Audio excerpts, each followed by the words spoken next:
silent, you'll not find love. Only sleepless nights.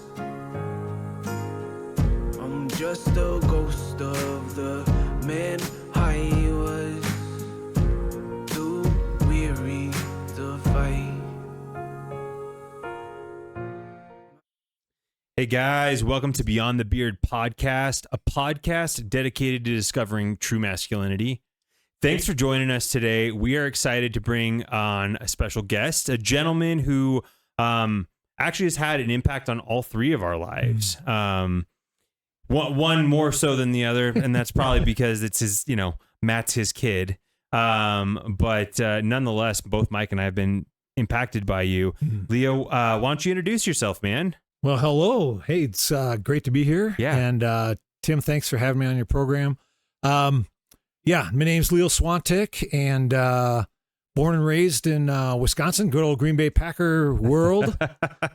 Spent 23 years there before, after going to school at Taylor University, Indiana. Yep. Graduated from there, and then got a job with World Vision in Southern California. Okay.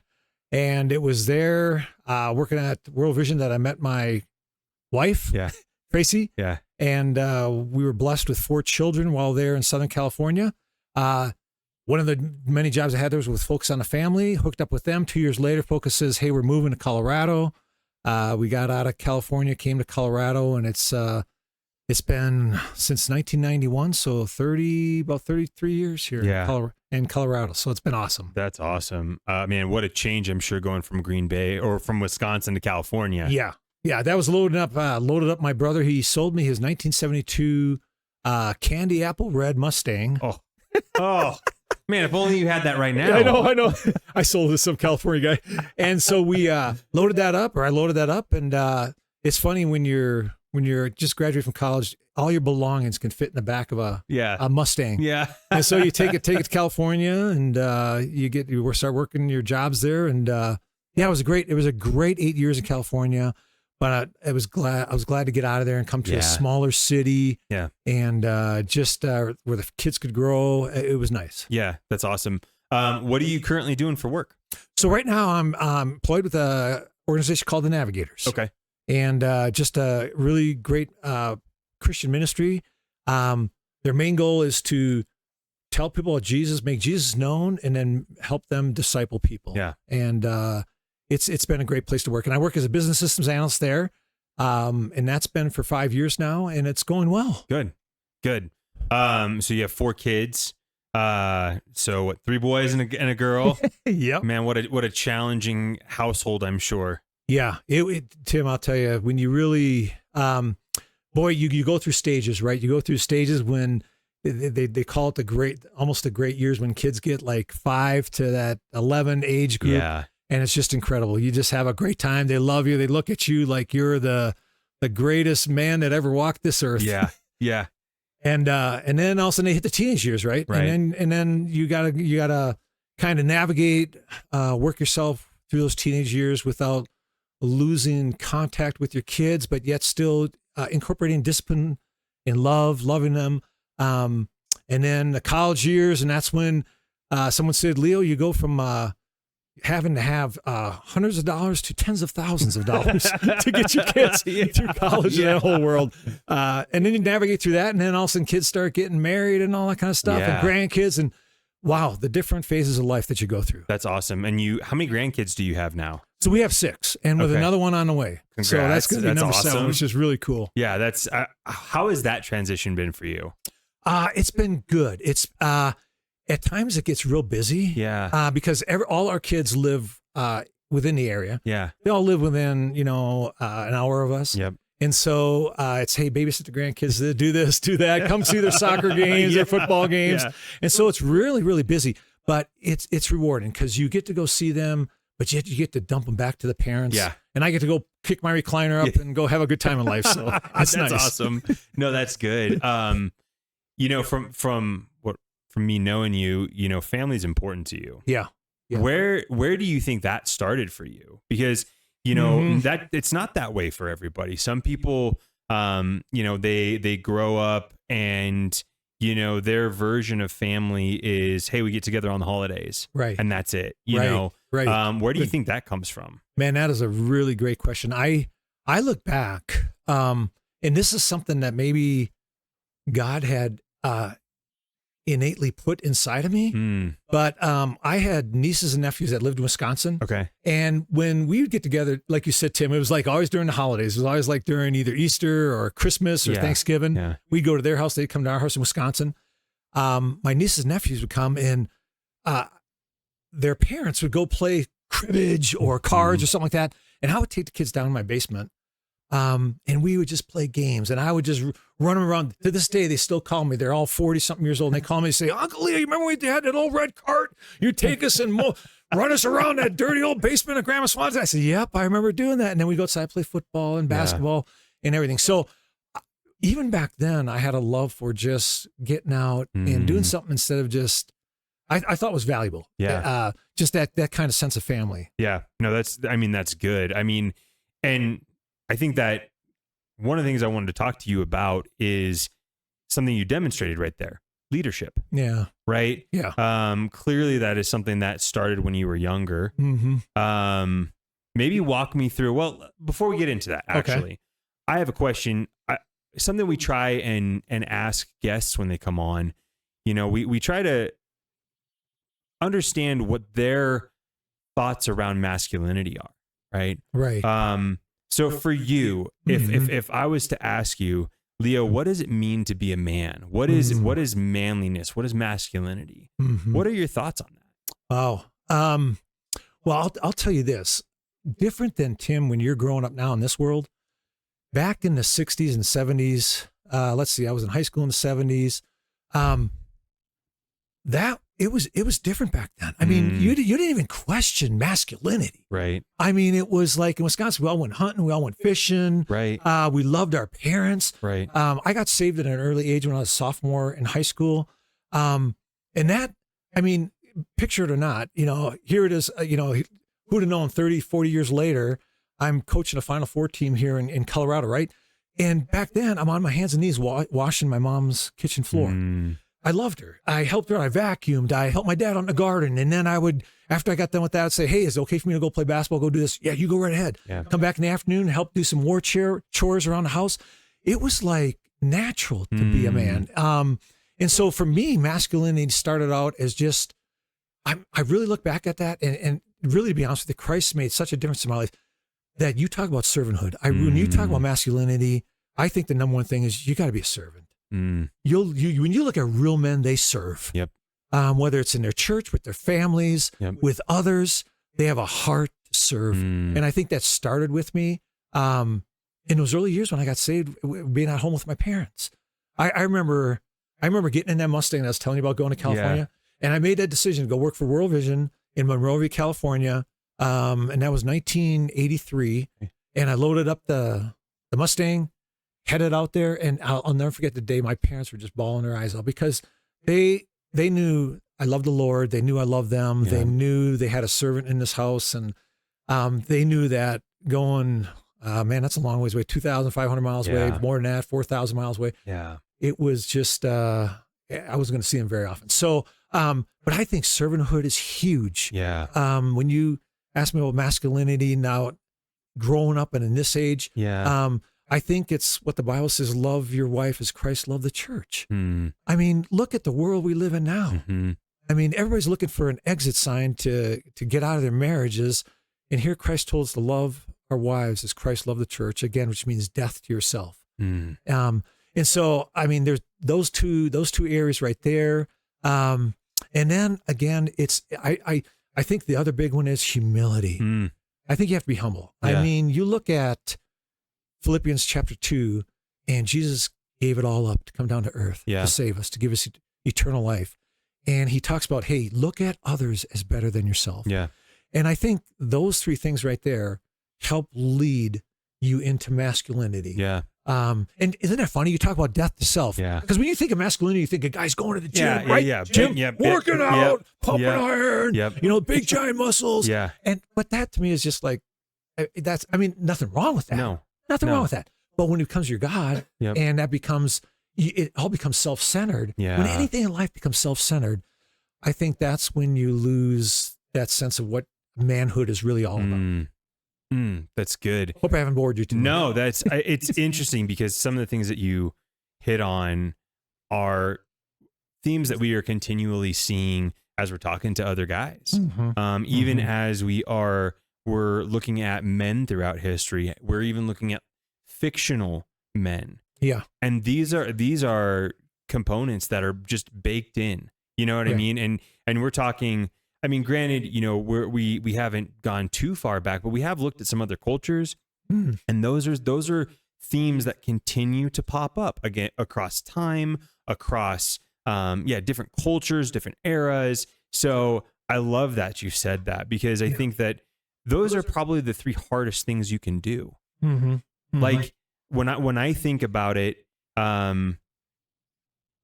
dying to myself, being humble, Right. those don't sound like a whole lot of fun. Right.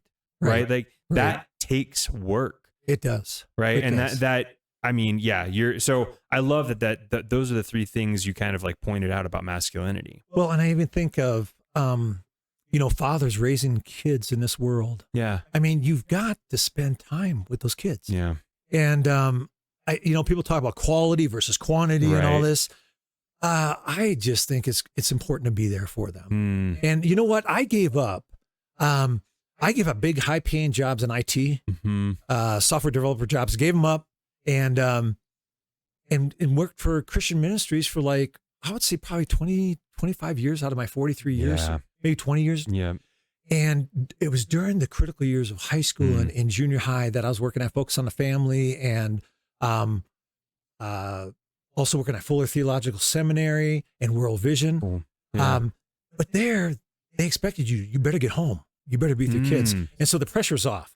And so I was able to go home and be with my kids and just help raise them. Wow. And I'm telling you, the time you invest in your kids, you talk about masculinity, Yeah. getting down to their level, wrestling with them on the carpet, Yeah. playing cars with them, Yep. playing dolls with your daughter, Yep. which, I mean, that's not my favorite thing to do is play dolls. I'd rather teach her how to shoot basketball and do that kind of stuff than play dolls. But that's, to me, is what masculinity is about. And that's not even getting into the whole political world, the whole getting out and make things happen in life. Right. This is just the daily life of what men live. And we haven't even talked about work yet. So. No. And it's, man, you said something in there that just kind of astounds me, is that they expected you to get home to your family. Like, that is not an expectation at all. It's the exact opposite, as a matter of fact, right? Like in the corporate world, they look at you if you have a family and they're like, oh, okay. Well, I guess, you probably should go home, and they'll try and say the PC thing, or, but that undertone is like, oh, well, I guess you can't work a couple extra hours then. Yeah. Right. Tim, I will never forget a job I had in Southern California. Alcor Financial Services. And the president, so there's only one way in and out of this place. There's one door. It was a warehouse, like these, I don't know what you call it, office, a business within a waurhouse. Yeah. And they put a fake ceiling in and all that. So there's only one door in and out. Okay. So you got the president right next to the door. You got his wife right after the El Presidente's. Yeah. And then you got me in the corner, right? So every day I'm leaving, like, I go into work 9 hours. I'm walking out, and at first I get hit by her. Leo, where are you going? I was like, hey, I'm going home to be with my family. Yeah. And then, the president, Leo, you got to do more work. And that pressure every day of just doing that, going in and out. So yeah, you're right. Corporate world stuff. It's, but I mean, I love that. But masculinity again. Yeah. You'll stand up no matter what that pressure comes from the outside world. You will stand up and say, nope. This is what I value. This is what's important. And Tim, you and I could talk for an hour on masculinity with men and say, the first thing I'd ask a man is, who's teaching you? Where are you getting your training from? Yeah. What book, what manual do you have that's teaching you masculinity? Where are you getting it from? Who's your role models? And once you start debating that, looking at that, you can tell real quick where a man's masculinity is. Man. That's something I hadn't really thought about, even though it makes so much sense that you can tell, like, even their role models, right? Right. Because we become like those who we look at, and and we all do it, right? Like there are other guys or, other people that were like, man, I wish I was like that. I'd love to be like this. But when you have the right people that you're looking at. Yeah. And that's man, that's a great point. Makes me want to like, I'm going to have to go take some stock. I actually said something decent, huh? Yeah. That'll probably end up on the podcast, I imagine. No. So I everything you're saying, I think really dovetails into leadership. Yeah. Tell me about how, okay. So my first experience with you was as a coach. Yeah. You were right. the coach. Yeah. Mike and I had the privilege of being coached by you and in high school. And, obviously coaching is a leadership. Yeah. Right. It is. Where do you think that drive comes from for you? Like to be in that kind of position? Yeah. I think again, you go back to early stages of life, and I read someplace where actually a pastor was talking about it. He said, God puts a special gift in each one of us. And we should either know that gift or somebody should be able to tell us what that gift is. And that is a gift from God to be used. And mine was sports. I love sports just growing up, Tim. Yeah. I just loved it. Yeah. And then all of a sudden I got into basketball by freshman, sophomore year of high school. Okay. And that's the route I took, was with basketball. Went to play college basketball, then play a whole lot in the small Taylor University, Indiana. Yep. And then went out to Southern California, kept playing pickup ball and all that. And then all of a sudden my friend goes, hey, you want to coach? You want to help coach? And that's when I started getting into coaching. Okay. And that, what you're talking about, that is something inborn in you. Mm-hmm. And as a coach, I learned, Tim, it took me, I coached for 10 years. And the first 2 years, I was one of these screamer, yeller coaches, right? Because it's all about winning. Yeah. Gotta win, gotta beat that other coach, right? Beat him down, right? Yeah. And it's all about winning. And maybe that was where masculinity, like, man, I'm not a man if I don't win, right? Right. And all that. Yeah. And then all of a sudden, by year 3, 4, and 5, I started getting smarter, learning. And by the time in my 9th, 10th year, when we had a special group of kids and we made it to the Final Four here, Class 4 in Southern Colorado, it was then that God told me and made me realize that what the whole thing about leadership that you were talking about, I looked at the kids and started looking at you and Mike and Matt and Mark and all these kids I was coaching. And I started thinking, God, I have to prepare these kids for life. This is not about winning games. This is about getting them prepared for life ahead. And I think that's what leadership is. Leadership is able to see ahead 4, 5, 6, 7 years down the line and saying, how am I preparing my kids? Yeah. How am I helping my wife out? How am I preparing these basketball players to handle life, to handle marriage, to handle trials and tribulations that are going to come their way? Yeah. And you learn that, you have, especially in the game of basketball, the more I know, the more Tim looks at me, the more Mike Will looks at me and says, this guy knows what the heck he's talking about. Mm-hmm. We understand. We believe in him. Yep. And all of a sudden you start winning games. Yep. And all of a sudden that confidence starts coming in. You win games. Could they start believing in you? Yeah. You start telling them, hey, this is more than just a game. It's all about making you men and making you ready for what's going to hit you when you leave that high school door, when you go to that college and you hit that professor that's going to say, I don't believe in your Christianity. And here's why I think it's gunk. Yeah. You're going to be able to stand up and you're going to be able to say, I've been through trials and tribulations. I've been through Coach Swiontek's training camps, and they're pure hell. And he made us do some tough things that we never knew we could do, and we got past it. I'm going to learn in life to be able to get through that marriage. I'm going to learn in life when the going gets tough in that marriage with my kids, that I can make it through. Because if it builds, once you start building in high school through sports, in college through other things, in life, your trials and tribulations, you don't lose that faith in Christ. That masculinity will come through. Man, that's good. One of the things we sorely miss in our society right now is that mentality of, I'm going to prepare you for life. Yeah. Right. Yeah. Most parents, and I'm guilty of it, both me and my wife work. And so half the time it's just about surviving, right? You're just, I just got to get home and get dinner cooked, and get homework done, right, and get them to bed at a reasonable hour, and right. hopefully I had some sort of impact in between there, right, but I think that becomes an easy excuse for us to be disengaged and to be not preparing, because when you look at it from that standpoint of, and I've always appreciated when I've had leaders in my life invest in me. And that's what you're talking about. You're talking about actually investing in the person, not just, you're not a tool for me to get to the Final Four and maybe win a state championship. No. That's not what this is about. Right. While that can be a byproduct of everything we do here, like at the end of the day, you're preparing me to go out into the world, and that's what we're missing. It's what so many. I'll tell you. Yes. I've said it on here before, and I'll say it here now. I think most boys, young men, want to be a Robin to a Batman, and they have this desire to be like, dude, show me the way. I want to be Batman one day. Right. But I want somebody to show me how to be Batman. Right. I know I can't do this on my own. I need somebody to show me, and we're missing that in our society. You have Tim. You go back, and we got to realize this has not happened in the last 5 years, 10 years. No, it's happened in the last 30 years, and in 15, 20, 30 years. And each generation that passes, you're seeing, you're seeing, men like I'm seeing right now, and what I'm seeing in the world, I'm seeing men who want a job. They go for a job interview and they say, hey, I can work 8 months. I need 4 off to travel. What?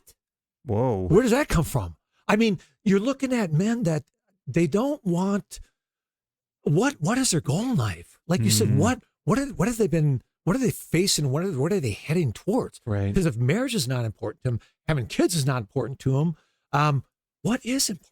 Yeah. I mean, if you're not driven by, like you said, if you don't have goals and those things in front of you to drive you, then like you say, you get generation after generation of men who are now in their 40s, 50s, who are sitting there still, you look at them, you're going, you seem like you're at 18, 20 years old. I know 32-year-old guys, I look at it and I say, you're still in an 18, 20-year-old body.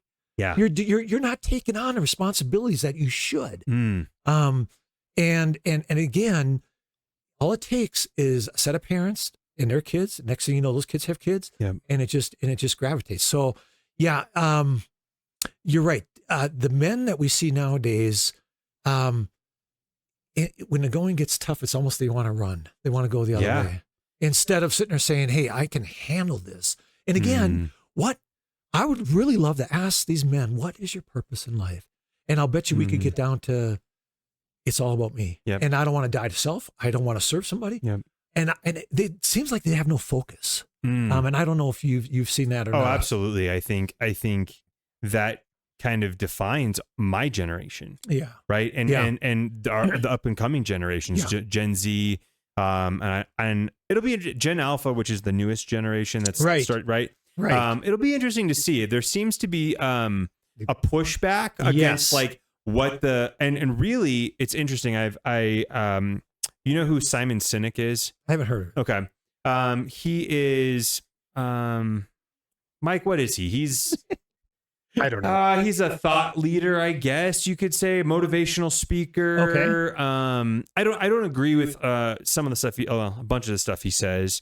And he and I are politically different, but he does make it lists him as an English American author and inspirational speaker. If you're looking for that makes sense. That checks. That makes sense. By the way, guys, Mike is here. I know you were wondering. But no. So anyway, he wrote a book, and I'd recommend it to anybody. It's called Leaders Eat Last. Oh, there you go. And it's focused on some of this stuff that we're talking about. Yes. But one of the observations he makes is he kind of pins a little bit of the blame of where we've gone on the baby boomers, because of there was a shift for that generation of materialism. Yes. And like, oh, I can get all the things. My kids need to be better off than I was. That's my goal. Get a college. Man, everybody says that. Yeah. Yeah. I had not even connected those two dots, but you're right. Yeah. They're going to be better off than me. Right. Which there's nothing wrong with wanting to give your kids a lot. Right. Well, I think. Okay, sorry. Can I interject? Yes. No. Sorry. On that, because I just had a thought on that note. Like, Okay. I think it's a good notion to think I want my kids to have more than me, but we're misplacing that effort, right? It's Yes. I want them to have a bigger house, a nicer car, a better education. Versus like, but I want them to work for it too. I want them to have to achieve that. Kind of the way I look at it is, I mean, I was very blessed growing up. I had a lot of things. Yeah. But ironically, the things I want my kids to have a better life than me were things I felt like I was shorted. So like I invest a lot of time in my kids' lives, and that's what I want them to have better than me. Yeah. I want them to be able to think and understand things that I didn't at an earlier age. I want them to feel like I'm invested in their life. Like that's good. So those are the things I want them to have a better life. And so instead of us preaching that your kids should have a better life and it being material things, it's like they should have a better life than you had by you creating the environment where you are creating the relationship that is better than what you probably had. You are fostering them and mentoring them better than what you might have had, or even at the same level if you had a really good childhood. But yeah, I think it's valid. We're just focusing the wrong. Well, and I mean, I think you make a great point. It's not right. Like the devil is in the details, right? And so when you're like, well, I want them to have a better life. Yeah. I think the sentiment really should be focused on, I want them to be a better human than I am. Yes. I want them to be better equipped to deal with life. Correct. I tell my kids all the time, you know, my job is to prepare you for life and the real world. It's not always fun, but life is tough. Oh yeah. And you have to understand and be prepared for that. Right. Right. And that's honestly, I mean, one of the, you know, suicide has become a really a national epidemic. Yes. Right. It's I mean, I work in the field that you know, that's a huge thing. And one of the biggest protective factors of suicide is resilience. How do you build resilience? You have to go through struggles. You do. You have to go through struggles. And Tim, you can't have people bail you out. No. Of those struggles. I mean, you have. I mean, you're going to hit. In some of those struggles, you're going to hit a point where the wall just hits you square in. Yeah. But like you said, you have to be able to navigate, and there'll be people alongside you that will help you at times. Yes. But it's your choice. Yep. To say I instead of running from that, to say I want to conquer that wall. Yeah. Well, and as parents, we can't be the one that comes and picks them up and carries them, Correct. You know, to safety. Correct. Right. We have to be like, okay, dude, you got yourself in this hole, or you're here. Right. I'm going to help you figure this out. Yeah. But you're going to have to do the work. Well, You're going to be the one that has one thing, like, because going back to Leo with that, it's you were our coach, right? I feel like you modeled that very well. We would be in a game and we had to fight the fight by ourselves, right? But we knew that you did what you prepared us for it. And then during the game, you'd call a timeout, chew our butts out, and that same 5 seconds build us back up. Yeah. So as much as you couldn't pull us out of the struggle, we had to fight ourselves. We did know that you were alongside us. Had your back. And yeah, we're there to support us through the thing. And same with our teammates. Like, so and that's interesting, Mike, that you should bring that up, because Tim, here's something that, again, as a coach, that I really tried to emphasize. And I told my players, usually by January, February, there's usually like the last 3 weeks of February. Yeah. And at the varsity level, if you're playing a tournament, you're going into March, right? Yep. So maybe even a second week of February, but at JV level, by February, I'll sit down with you guys and say, this team is yours. Yep. I'm here as a counselor now. I'm going to help you. Yep. You've been through the fire. Yep. You've been through everything. You've come out ahead. Yep. You know everything. Run it now. Go. You got freedom. And that's what happens when you have that leadership that you're so much talking about. When you have that masculinity in your leadership, you're leading your family, you're leading your kids, your wife, your basketball team. There comes a time when you can look at them and say, hey, your game, go. I'm here for counseling now, but we prepared you. You're fit. You're ready to go. You understand the schemes. Yeah. Go. That's not something I've thought about as far as leadership, but leadership is preparing people so that they can go do the thing that you tell them or that they need to do. Exactly. Right. It's exactly. A general can't fight the war for his soldiers. Yeah. However, he can make sure that they have everything they need, all the preparation, so that they can be successful. And what I love about the whole analogy about basketball and you and Mike and the rest of the players I got to coach, nowadays you look at our country and around the world and you get this idea of entitlement. Yeah. I'm entitled. Well, to me, that just means you're drawn back. You're drawn as men. You're drawn back from that masculinity. Yeah. Because if you're entitled, that masculinity drives you past that word entitlement to I've earned it. Yep. This is what I've earned in life. Yep. Whereas that word just doesn't fit into that masculinity. They're too against each other. Yeah. Entitlement. Yeah. I'm entitled to get this. Right. I haven't earned it, but I'm entitled. Yeah. So no, you hear that a lot now. Like just this attitude of. I was reading a little article, maybe this morning or maybe it was yesterday morning.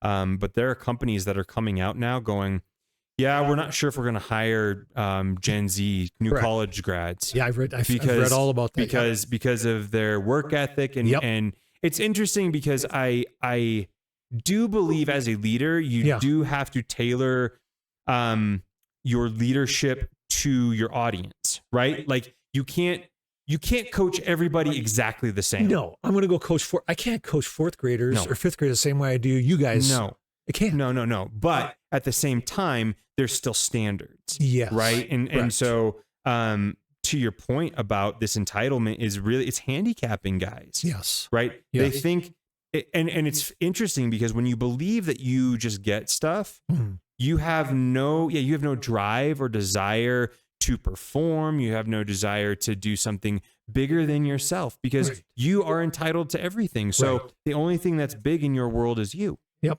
No, that's interesting. You also don't have any resiliency. Yes. I was gonna say, I remember that from going.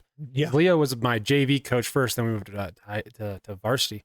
But I'm like, knowing you earned your points was very, very different, and like knowing you earned your spot, like on starting or whatever, was very different than being given something. Because then when you came up against a harder team, like ours was Buena Vista. Right. I mean, got Nate Soldier, 6 foot whatever, guy's a tank.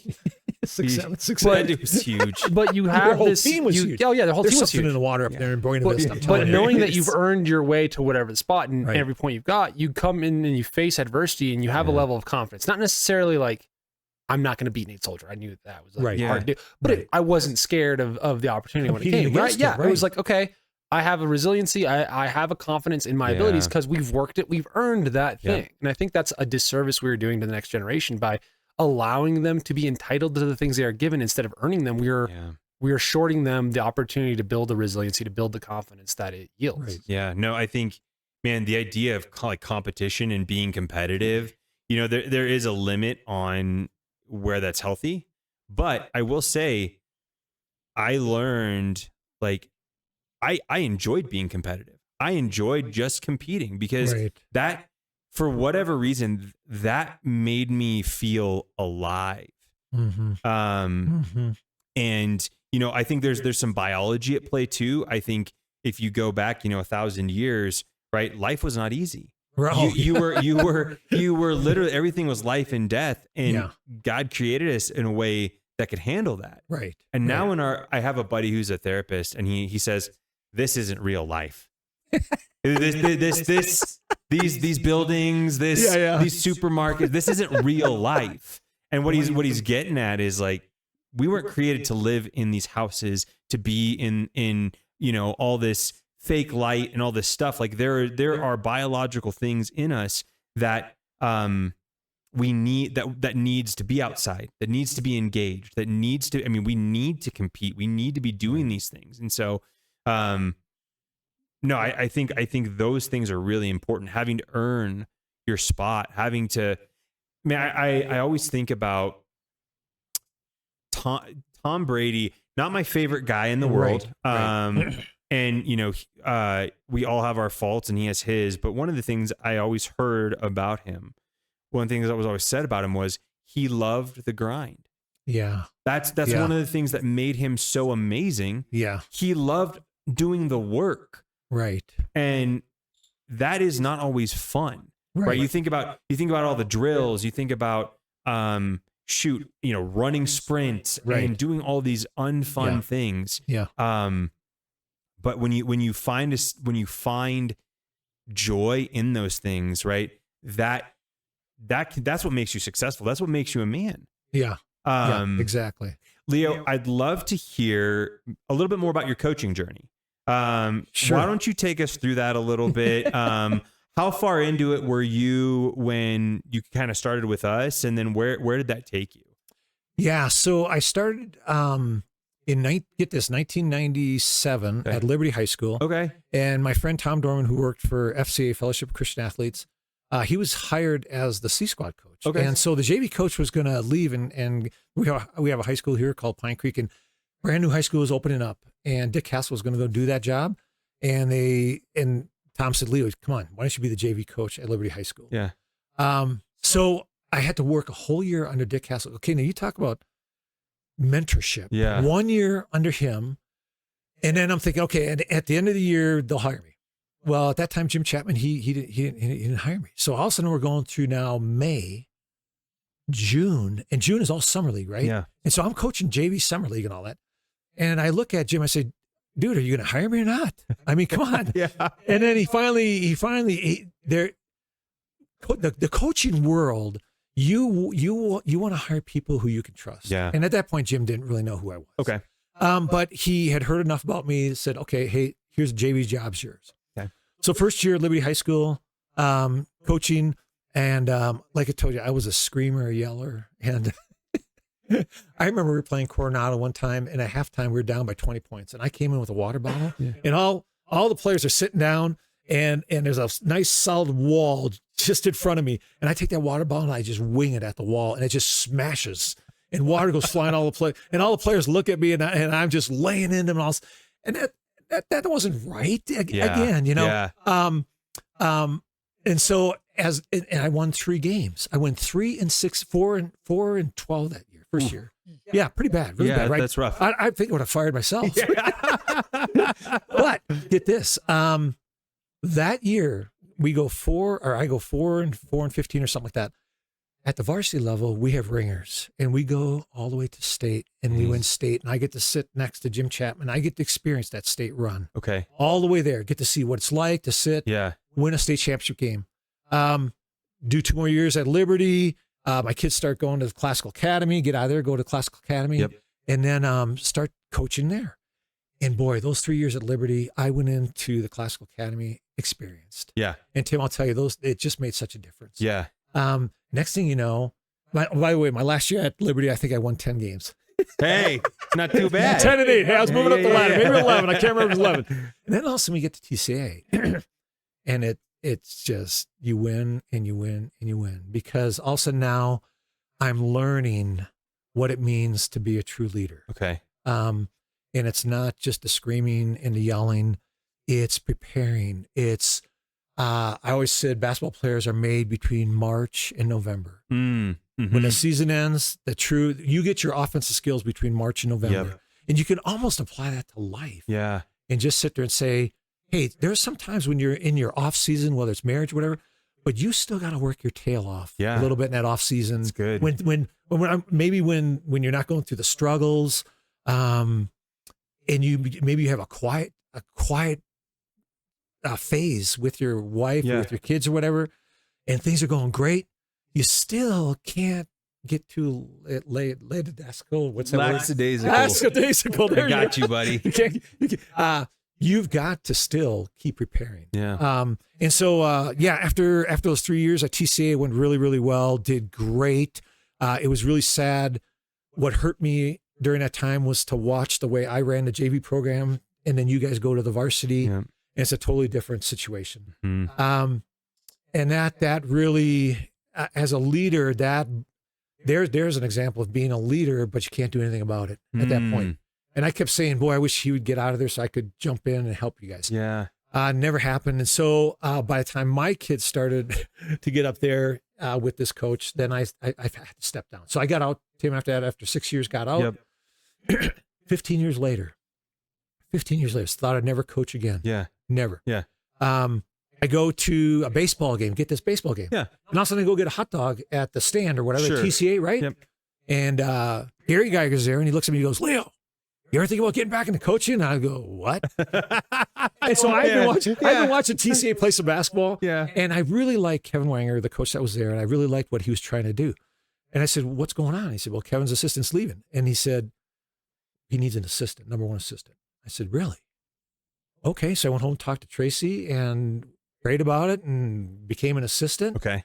And then within 7 months of being there, right? 8 months of being there, midway during the season, about January, February, he looks at me and says, Leo, I'm resigning at the end of the year. And I said, what? I said, I didn't come back. I said, I didn't come out of retirement. Yeah. You're asking me now to be the head varsity basketball coach? Okay. And he said, I think you can do it. I think you need to do it. Yeah. And so, Tim, I'll tell you, 3 nights of no sleep hardly. Dang. Because I knew but by being at Liberty, Yep.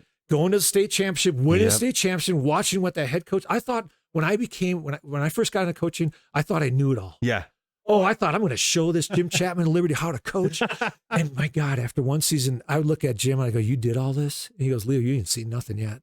And so, so all that prepared me for those final 3 years at TCA. And by that time, I knew how to lead men. Mm. And what people really don't understand is during those 15-year span, 3 years was sitting in a retirement home, 3 nights, 4 nights a week, going from assisted living to memory care to skilled nursing with my wife's parents who were passing away in the nursing home, going there 3-4 nights a week, watching baseball and just being in there. And I'm looking at the Lord going, Lord, what am I doing? Yeah. I'm sitting in a room, memory care. I'll never forget this one time, memory care. I was with my father-in-law there, watched LA Dodgers play somebody, game's over 8:30, right? Yep. And I go out there and there's people, this one guy's yelling, Giovanni, right? So these people, they're in memory care because they're starting to lose their memory and things like that. And you couldn't get out of there. You had to have the guy, the dude who was there to get you out. Well, the dude was nowhere to be found. So I'm banging on the door. I'm looking like the guy, one flew over the cuckoo's nest. I'm yelling, let me out. Get me out of here. It's 8:30. I want to get out, And finally he came out and go, dude, what are you doing? And I said, dude, I'm in lockdown. I got to get out of here. I want to go home. All right. This has been 3 years in a row, this stuff. But all that prepared me for coaching a Final Four team. Huh. All that prepared, death to self, servanthood. It just prepared me. As a leader, it prepared me as a leader. And like you said, a true leader is the one who backs up and says, follow me. I'm going to do this stuff first. Yeah. You guys follow. Yeah. No, that's good. What, as you're reflecting on those 3 years, what were maybe share, if you wouldn't mind, some of the highlights from that? Maybe some games or maybe some conversations or I don't know what was fun. Yeah. Well, first year there, being an assistant, obviously you don't have the responsibility. Yeah. And I learned that when you become the head coach, your work week goes from during the season as an assistant, 40 hours, because I was offsite coach. Sure. Offsite coach, right? So I'm doing my regular job, 40 hours a week. Yep. And then you got 20, 25, or maybe 30, whatever you're putting in as an assistant. When you become a true head coach, you go to 80-hour weeks, and it's tough. But the fun was seeing these kids believe. See them. 3 of the players I had since their sophomore year, so I got to be their head coach junior and senior years. Yeah, and I got to watch them develop, go from kids who were like, can we really compete against Lewis Palmer? Right. Can we compete against these 4A schools in Colorado that are just really top notch? Yeah. By the time their senior year is like, dude, we can beat anybody. Yeah. I'll never forget. We went and watched DCC play Longmont.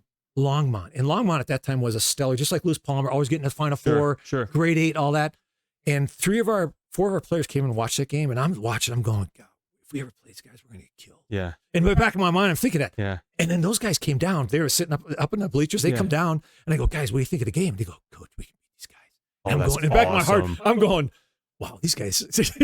You're like, ah. Okay, all right, we're getting there, guys. And this was like, early in the season a little bit. Yeah. So, but it was fun just seeing players just do things that you never thought they could do, and watching different players step up each game. Yeah. When the other, you call them the big three, right? Big three guys average 10, 12 points a game or above. You have to have that if you're going to win state. Yeah. You got to have those three guys. And we had one guy in our first playoff game against Mitchell. He had 12 points at halftime. The other two guys didn't do anything hardly. And I'm just going, wow, this guy really showed up. Yep. So it was neat to see that. It was neat to see. I don't know if this is fun, but so we're playing, one of our arch nemesis teams was Harrison. Okay. Harrison had players that were incredible. These three freshmen started as freshmen.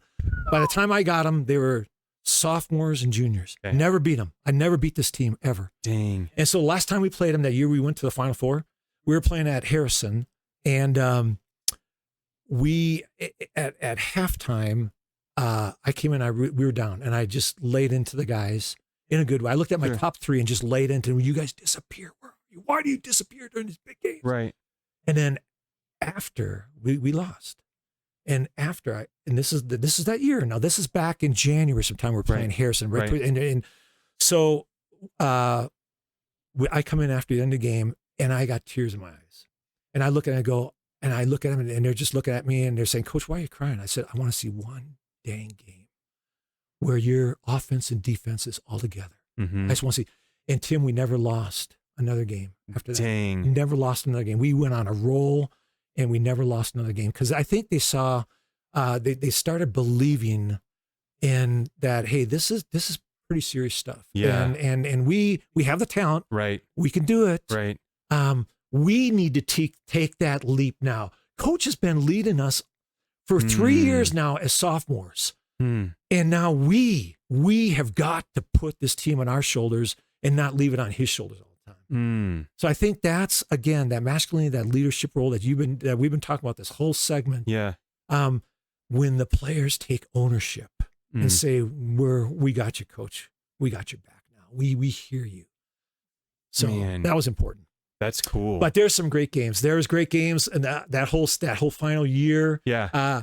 Mitchell, we kept playing them. We beat Mitchell by 16. Then we played them during the season again, beat them by 8. Then we beat them by 4 in a tournament game, right? Yep. Just get past that first tournament game. Yep. That was important. Was that at TCA? That was at TCA. Okay, I was there for that game. You were there for that that was one. a great game. And then get this. We just win that game, and I get in the car. I tell my assistant coach, let's go.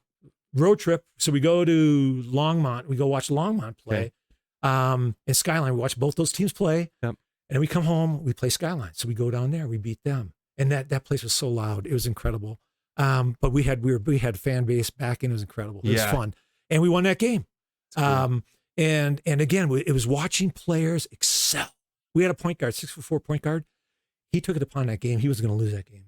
He was going to get the ball. They were double teaming on, pressing him. He was going to get that ball, get fouled, get to the line. We shot 80%. We went 8 for 10 in the final minute to win that game at the free throw line. Wow. So, and then we go to Longmont, and everybody's expecting us to lose, and we go in there and we beat them at their place.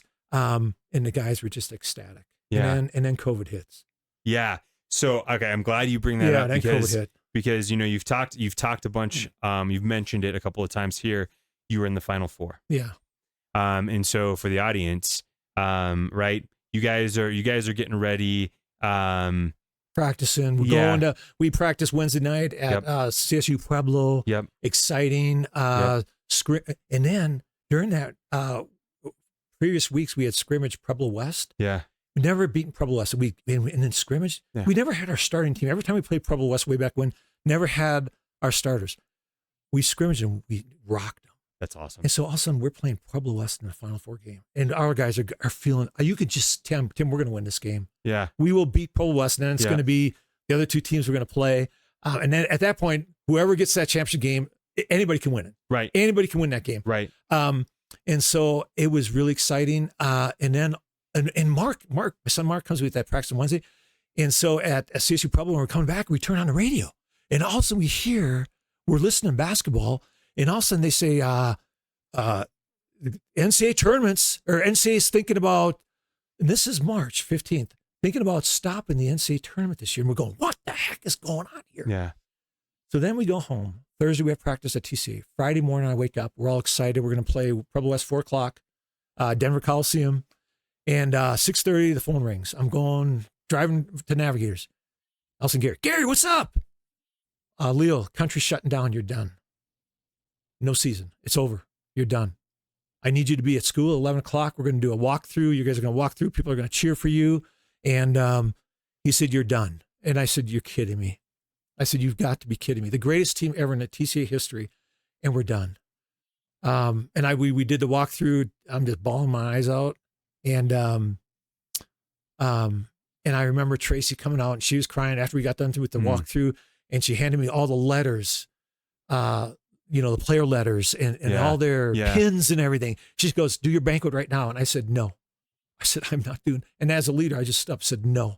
I said, if I have to wait 3-4 months to do a banquet with these kids, I will do it. I said, I'm not going to, this is no. Yeah. The greatest team in TCA history. Yeah. I said, I'm not going to do that.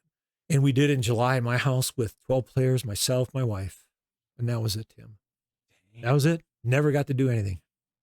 So how, for you, yeah, and I know this is not an awesome memory for you. Yeah. Right? Yeah. And for those kids too. I look at the kids. Yeah. How, so this is such a great example of what life is like, right? And so for you, what did you do to help manage that for yourself? Right. Because you have all these years coaching. Yeah. You love basketball. Yeah. It's your passion. Mm-hmm. And you have spent 3 years building these young guys up, and you get to this spot and then just absolute devastation. Right. Yeah. How do you handle that? Like what did you do? Yeah. Again, that's where you really get back to what is your foundation in life? What is your life built on? And mine, praise the Lord, was built on the Word of God, mm-hmm. and a foundation. And Romans 8:28, all things work together to good for those who are called and live according to His purpose. And I'm not going to say it wasn't hard. It was hard, and the parents were screaming, and the players took it really good. They had tears in their eyes. They understood the situation that was happening here in the country, right? Sure. We didn't know what this is all about. Right. So I would say definitely it was the Lord, and it was tough. I think deep inside of my heart, I could say I never lost my last game. Hey. I neither won. I didn't win it, but I never lost my last game. Yeah. I could say I won. The last game I won. Well, you must have been a state champion. Nope. But we won our last game. And so it's those. I had been through a lot in life already at that time, Tim. Yeah. Between raising kids. And having some kids that are disrespectful to you in their teenage years and stuff like that. You have to battle through that. Yeah. To I say living in a retirement home, almost being there in and out, and just seeing different things that God had put me through. It had prepared that you get thrown curveballs in life. Yeah. And you just got to get through it. Now, 2 years later, even let's take it back a year later, 2021. Yeah. They're still showing the stats on TV for COVID. Yeah. In Colorado Springs, they're saying, let's see, these many people died this week, and these many people got COVID. And I took those numbers. I'm not an idiot. I took those numbers, divide them up. Yeah. You have a 98.9% chance of living with COVID. Yeah. And I thought, and you shut the country down. Yeah. I don't know. So there's some things you think about. Absolutely. Obviously that was a great teaching moment for you, for those guys. Yeah. Right. That's going to be something that will probably impact those guys the rest of their lives. Mm-hmm. Were there any tough conversations you had to have with them? Anything that sticks out? Well, you know what? Here it is, Tim. Here again, you look at one of my players, one of our star players, got married, and I went to the wedding reception and all that, and saw Cade, and I said, Cade, I said, you ever think about that day? He goes, Coach, let it go. That's what he said to me. He said, Coach, it's over, man. He's getting married, right? Yeah. He's thinking, dude, this is much more important. Yeah. And so some of those, a couple of those players. And then there's another one of my star players. His parents, every minute you get together, can you believe that? Yeah. Can you believe what happened to us? Yeah. So, it kind of depends on, Man. so yeah. But that's, yeah. No, go ahead. yeah, I was just going to say, as life moves on, you move on too, and I look back on that, and that was an incredible time. I look at it as God anointing me for that time. Because here's the real thing, Tim, right now. And I talked this with my brother, who's 4 years older than me right now. And I said to him, Amby, I can't handle pressure in life. I don't know what it is. And there's a lot of things that have happened in my life since coaching. Sure. Maybe family relationships and things like that. Yeah. That have put kind of pressure, that put me in the vice for the last 4 years of my life. Yeah. And sometimes when you're under the pressure for so long, for such a long time, it does something to you. Yeah. And so, yeah, I don't miss it. I don't miss coaching anymore. Yeah. I right now in my life, it's like, that anything that's real high pressured, I'm just not there right now. Yeah. Which is, and again, you want me to be vulnerable and human. Yeah. I'm just being human right now. Yeah. I love that. No, that's, we all need rest. And that doesn't make me less masculine. No. It just means I'm going through it. I've been pressed. I've gone through the wine press right now. Yeah. And I'm kind of drained out. Yeah. Drained as a grape. I'm drained out. Yeah. Smash. There's no more. There's no more. There's no more Yeah. juice to give. Yeah. Right now. No, it's interesting. There's different phases of life, as you've kind of talked about. And I think one of the things, as I get older, I think we all fight, we fight getting older, right? Like, right. I fight it. Right. But one of the things I look forward to is, as I get older, starting to step into a role where it's like, oh, people are starting to come to me for advice. And I see that you have been doing that for a while, but just because you're not, I'm saying this because just because you're not under that pressure, right? Your value now is as an advisor, right? You can still, like, you have all of this experience. People can come to you and say, Leo, what do I do? What do you think about this? Right. Exactly. We can invite you on a podcast and you can share, your experiences, for others, because we need mentorship. I didn't realize how important it was probably until the last 5 years. Yeah. And because I think I just grew up thinking I have to figure it out on my own. I can't, I just have to do it myself. Yeah. There's really nobody else out there to help me. I will do it myself. Right. And I have really realized mentorship is so valuable. Yeah. No matter what stage in life you're in. Yes. It's so valuable because we all can use coaching. Absolutely. We all need somebody to say, hey, dude, you're messing up. Or, hey, man, keep going. It's okay. You're going to be all right. Because, man, sometimes I find I'm in that spot where I'm like, I can't take anymore. I'm going to crack. Right. I'm going to break. And you need someone to come alongside you and say, hey, this is Tim. A lot of guys are going through this. Yeah. You're not alone. Yep. Don't do this alone. Yep. And I'll never forget when I was playing college basketball at Taylor University in Indiana. Yeah. The late Paul Patterson, he gave us a book, and he said the title of the book was "We Really Do Need Each Other." And he was trying to tell us as players, as coaches, guys, we need each other. You're not going to get through this life alone. And in fact, when I look at some men now that I know that I have relationships with, if they're trying, and I'll never forget, this one man came to, he was having issues with his wife, and I said, hey, we gotta help. And he said, I want this between me, my wife, and God. And I thought, that's a recipe for disaster. Because if it's just gonna be you, God, and your wife, you ain't gonna it's not gonna cut it. You gotta bring people alongside of you that are gonna come along, take an interest in your life, love on you. Yeah. And like you said, be with you, disciple you. Maybe they've been through, maybe they haven't, but they can come alongside. Don't go it alone. Yeah. And again, that's a great point you brought. As men, right? I can do this alone. Yep. I'm a man, right? Yep. And we all want to do that. My wife the other day, go to the neighbor, go get him because we have to put up our ping pong table, and it says it takes 3 people. Yeah. And I'm like, God, I gotta go get somebody. I want to do this myself. Honey, just grab the sign. I think we can do this.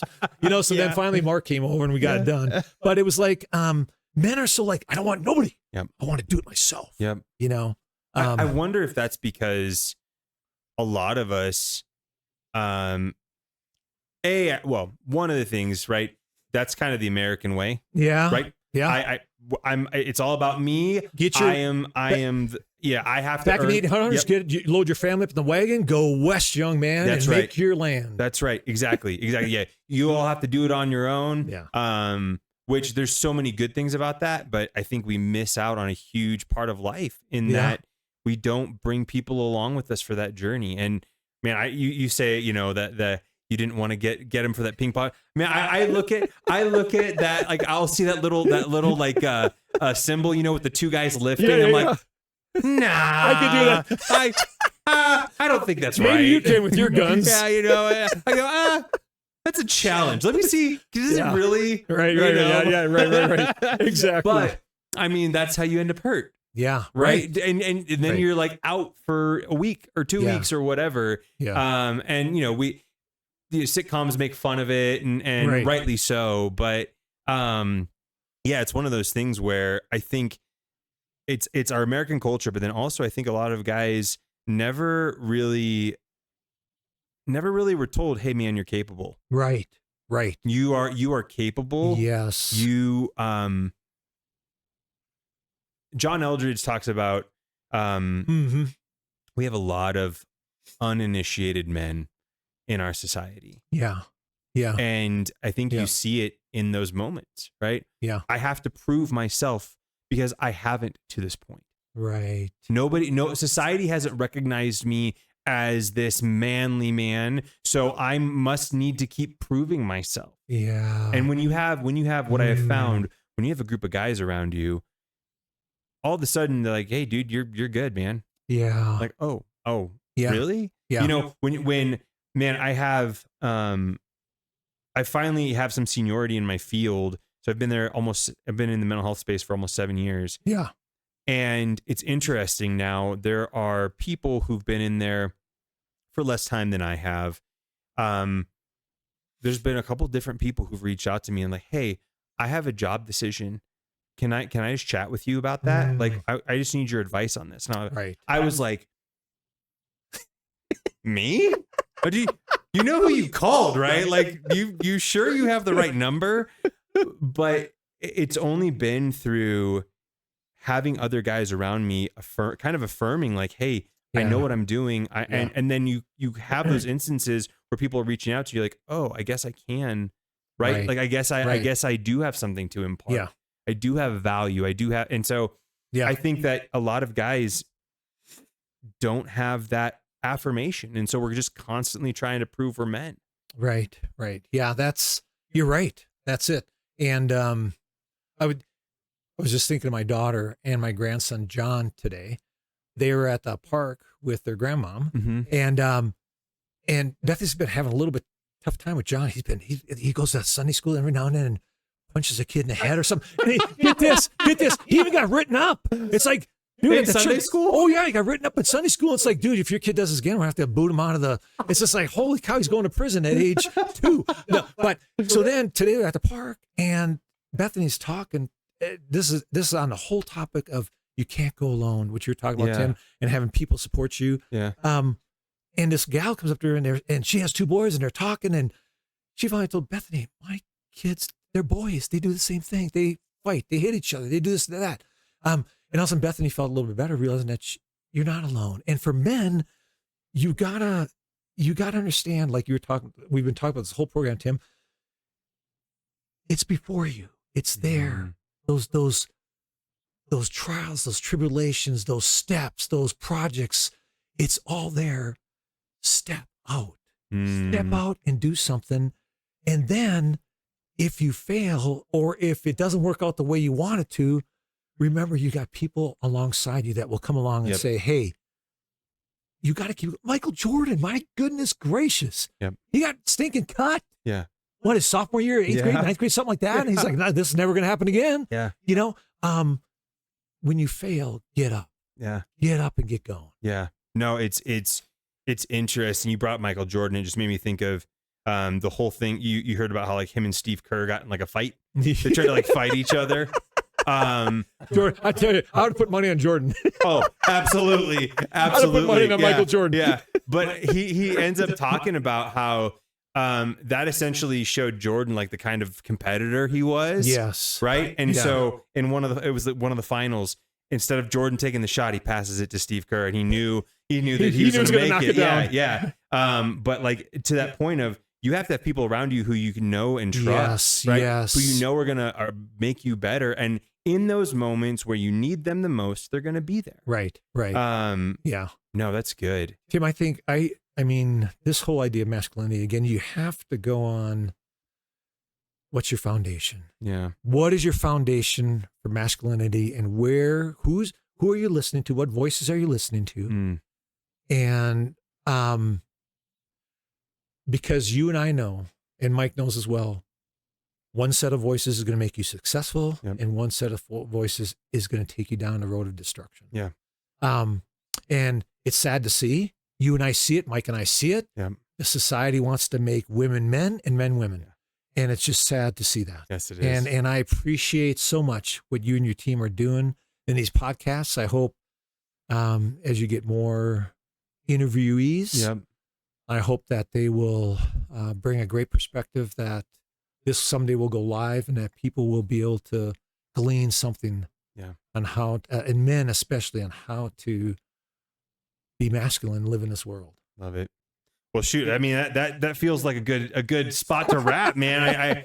I to your point earlier, you said we could probably talk for an hour. We could probably talk for a couple hours on this. Yeah. So we'll probably have to have you back on again to talk some more. Love it. But no, this has been awesome. Thank you for sharing. Thank you for being vulnerable. Thank you for your perspective. It's greatly appreciated. Yeah. And you know, I can say it, and Mike can say it, and I know there's a lot of guys who can say, you've impacted our lives for the better, man. You have great. Our lives were better because you were in it. Wow. It was an honor. Yeah. And you guys responded, and that's the key. You can either quit and say, I'm out of here. Yeah. And Tim, I was really hard on you. I'll tell you, Mike, I was kind of hard on you too. But Tim, my first year at TCA, you were the point guard. Point guard took on a lot of leadership roles. You had to lead that team. You had to know the offense.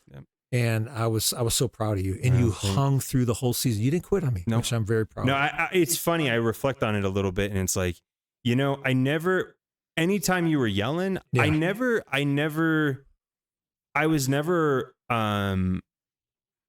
made me back down. Yeah. It made me want to like, no, I'm going to try harder. That's awesome. Right. That's awesome. So anyway, well, and Tim, that brings up, I know I'm still talking, but that brings up one of my coaching philosophies was knock a player down one, build him up two, so that he's going like this up the ladder. Yep. And that's a God blessing from the Lord. But that's what we have to do with our marriages. That's what we have to do with our children. And you can't beat them down, but you have to be able to discipline when you have to discipline, tough love when you have to do tough love, but then build them up. Make sure like that stock market. Yep. Yeah. Constantly going up, baby. Hopefully always going up. Always going up. You got those big dips. Yeah. And then You got to look at that 30-year trend to exactly. see that. Yeah. 30-year trend. Right. There you go. That's perfect. No. So Mike, any thoughts, remarks? Thanks for coming on. It's an honor. I mean, you talked about like, what was it? You said you yell at you, you don't feel it. I'm like, my background, before you got to me, I played a lot of sports and I had a lot of coaches at some higher levels than others. Like I went through baseball, I did a little bit of football, I did a little bit of soccer, I did some basketball, stuff like that. But I'm like, and I've had some very intense coaches.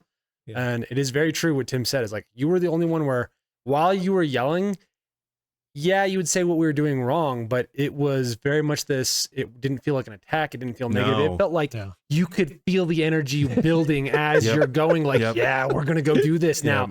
And it was a very different thing. And I mean, you talk about like, what is it, like a jump shot against Salida? Yeah. That I still remember you did call a timeout on one of these things. I was like, I remember getting in my head, I'm like, yeah, I got this. Like, You got it. but- You nailed it. but even those moments of you yelling at us and how you handled that, it was very apparent that you were trying to build us in those moments. Yeah. Yeah. So much to where, like, I even tell my daughter, I pull parts of how I parent from how you coached. Mm. So, I mean, you say you were trying to prepare us for more of life, and at least I know for me, it took. Yeah. I extrapolated a lot of what you did to be like, okay, that worked for me. I'll try it here. Yeah. Why not? Yeah. Yeah. So like, I'm very appreciative of it. And I think awesome. that coaching is a great analogy and sports are a great analogy for Yeah. life. It I tell is. my daughter that all the time. Yeah. And so Yeah. a lot of the lessons that I feel like you tried to pass on to us, at least what I was getting from it, I try to pass those on to my daughter, and I'm very appreciative of it. Wow. So thank you. It's an honor. Well, thanks, There you man. You're welcome, guys. Yeah, this has been good. Guys, thanks for joining us for another episode. We hope that you guys at least got something out of this. I could sit here and talk all day. But hopefully, our goal for this, guys, is for you guys to walk away with at least something. Mhm. Something that you can think about, and you can disagree. Like we want you, if you don't believe what we say, like disagree with us, that's fine. But we want you to think.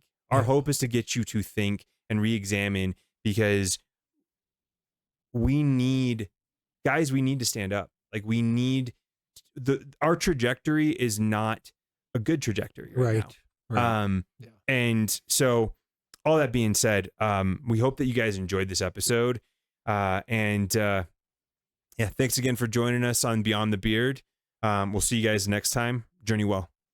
When this silent, you'll be alone, far from friends in life.